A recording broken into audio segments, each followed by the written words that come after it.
Olá, eu sou o Américo, professor de Geografia do Instituto Dominus, aqui de Búzios.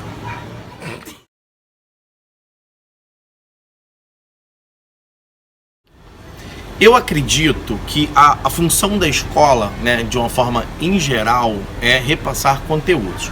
Mas como a gente sabe que grande parte do momento da vida da criança, do adolescente, até mesmo do jovem, é dentro da escola, a escola ela acaba também se transformando em uma fonte, de conhecimentos da vida, como questões educacionais, questões culturais e até mesmo questões comportamentais. Mas, voltando à nossa questão, eu ainda acredito que é função do núcleo familiar, da família onde o aluno convive, a repassar algumas questões básicas, como a educação, voltada para respeito, essa questão de companheirismo, essa questão de convivência. Isso é função de casa. Até porque, se os responsáveis, o núcleo familiar não passa isso para o aluno, ele no ambiente escolar, ele também não consegue, ter esse desenvolvimento. Por mais que a gente, enquanto profissional da educação, junto com toda a equipe, a gente venha trabalhando isso no aluno, se ele não tem esse reflexo dentro de casa, ele não consegue trazer para o ambiente escolar. Aqui dentro, eu acho que a gente vai aperfeiçoar o que já vem de casa. Mas é muito importante que dentro do núcleo familiar exista uma preocupação de passar para o jovem, para a criança, todos esses preceitos básicos da vida em sociedade, como respeito, lidar com a questão do preconceito, diferenças de classes sociais, questões econômicas. Eu acho que isso é uma questão que vem de dentro da nossa casa e a gente na escola aperfeiçoa.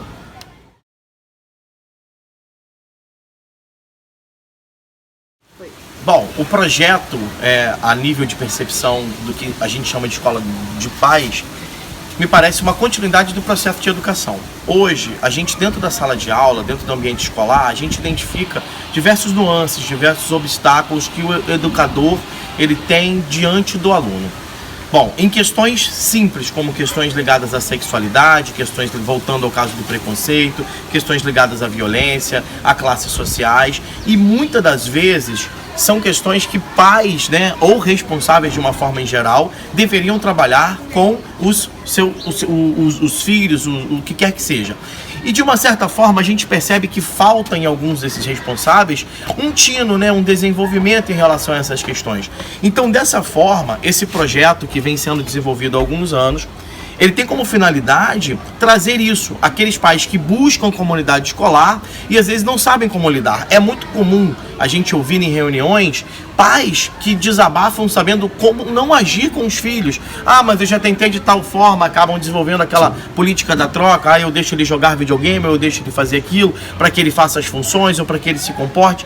Mas na verdade, a gente sabe que isso acaba desenvolvendo uma cultura de educação dentro desse jovem, dentro dessa criança, que nem sempre é positiva. Então, esse projeto, que acredito ser um projeto benéfico, ele tem como função inserir os responsáveis dentro da estrutura educacional, onde eles possam, por si, saber como orientar os jovens, por exemplo, na questão sexual, na questão das drogas, quando surgem dentro do seio familiar, na questão de violência, como lidar com possíveis possibilidades de bullying, preconceito, todas essas diferenças. Então, o pai, quando ele vem às reuniões, desenvolvidas pelo projeto, além de conhecer a postura do seu filho dentro da escola, ele também tem a possibilidade de aprender como lidar. A gente hoje no Brasil tem um cenário que, em muitos dos casos, ou o pai ele tem uma diferença muito grande de idade em relação ao aluno, ou ele às vezes viveu uma realidade muito diferente. Então, quando o filho chega em casa com aquela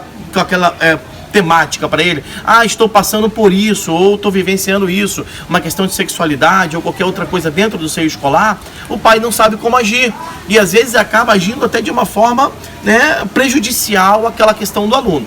Então, os educadores, junto com todo o seio escolar, o acompanhamento, a questão do pedagogo, o psicólogo educacional, nesses encontros, eles acabam auxiliando o responsável a como agir dentro dessas questões, o que eu acredito que auxilia muito dentro do processo educacional.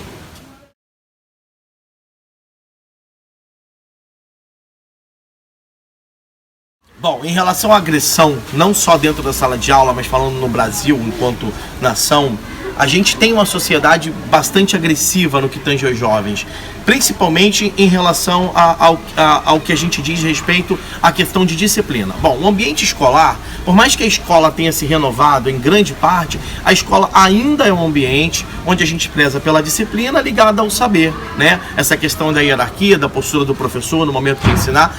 E em muitos momentos, o ambiente de vida do jovem, ele não espelha essa questão disciplinar.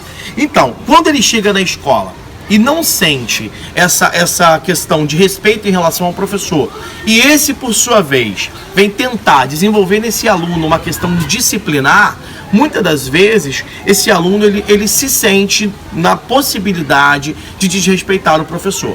Falando das duas formas de agressão, né, tanto a física quanto a verbal, eu acredito que um aluno, para chegar ao ponto de agredir nos dois âmbitos o professor, eu acho que seria uma questão de falta de respeito, né? O que levaria esse aluno seria, inclusive, a sensação de impunidade.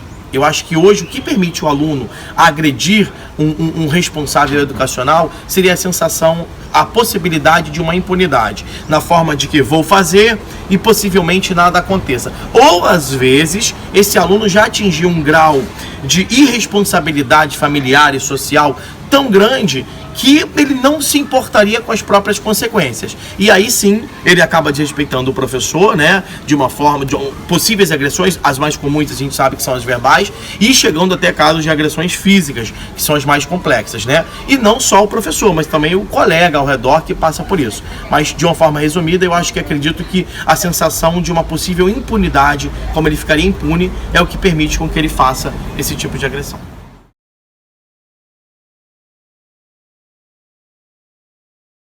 Eu acho que em relação à questão da responsabilidade da escola enquanto educadora na impossibilidade dos pais, eu acho que a escola, além de ensinar, né, que é o ensinar na questão de conteúdos, que eu acho que seja a finalidade geral, mas além disso, o seio escolar ele também é responsável pela orientação de vida do aluno. Bom, para isso, o seio escolar, ele possui, né, além dos professores, da direção, ele possui toda uma questão, uma equipe voltada para essa estrutura, como por exemplo o pedagogo, o psicólogo educacional, como eu já falei em outras falas, né? Como eu já mencionei em outras falas.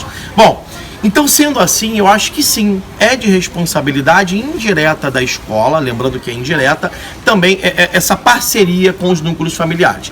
Lembrando que a escola ela tem acesso direto a outros órgãos, né, de auxílio, de assistência social àquelas famílias e, em primeiro momento, a partir do momento que a escola percebe que aquele jovem ou ele ou outros jovens possuem alguma ausência dos pais por motivos diversos, ou trabalho, ou incapacidade mental, qualquer coisa do tipo que aconteça, ele deve comunicar, né, ao Instituto dos Adolescentes, dos jovens, que acompanhem de uma forma direta com a responsabilidade desses jovens, mas também ali dentro da escola, o gestor, de uma forma geral, toda a comunidade, elas devem ter essa preocupação em abraçar, né? Muitas das vezes a gente, enquanto educador, a gente se transforma em um alvo para determinados alunos, de alunos nos procurarem para mencionar sobre determinados assuntos.